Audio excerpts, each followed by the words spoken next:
Hoy vamos a explorar una idea que es realmente poderosa. La idea de que nuestras heridas más profundas, lejos de ser un final, son, en realidad, el comienzo de nuestra mayor fortaleza. Vamos a ver cómo, de una forma muy natural, casi como una planta que crece a través de una grieta, nuestro poder puede nacer directamente del dolor. Y la clave de todo esto en realidad está en una sola pregunta. Una pregunta que lo cambia todo. ¿Qué pasaría si cambiásemos la perspectiva sobre el pasado? Y si en lugar de ver el dolor como un punto y final, lo viéramos como el auténtico origen de la persona que se es hoy.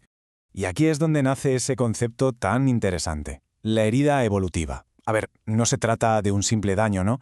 Es más bien una presión que nos transforma. Es esa experiencia concreta que de alguna manera nos obliga a forjar una fortaleza que es única.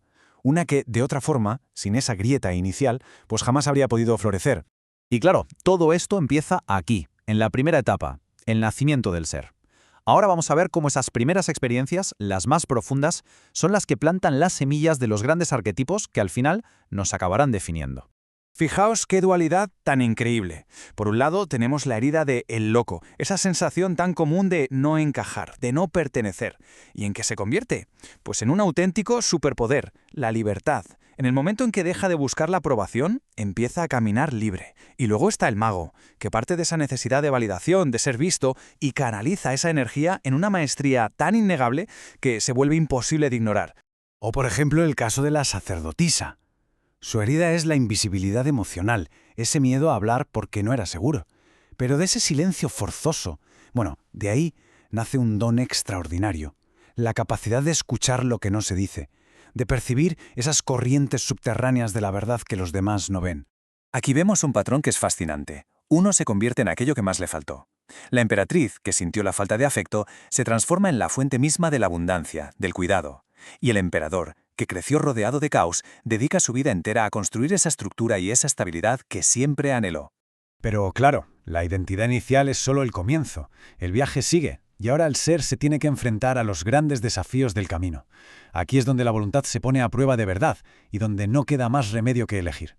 La confusión en el amor, que es la herida de los enamorados, no nos hunde. Al contrario, nos enseña la lección más importante de todas, el poder de elegirse a uno mismo. Y esa sensación de impotencia de el carro, de que la vida te arrastra, es la chispa que enciende el motor de la voluntad para, por fin, tomar las riendas. La soledad del ermitaño es una herida muy sutil.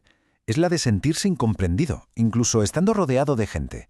Pero es justo en ese retiro, en ese silencio, donde descubre su sabiduría más auténtica, una verdad que ya no necesita la aprobación de nadie. A veces la herida es simplemente una injusticia. Una experiencia que nos grita que el mundo no es equitativo.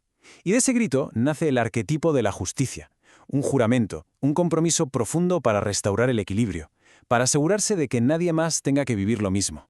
Y así llegamos a la fase más intensa del viaje, yo diría que la más potente, el crisol de la transformación.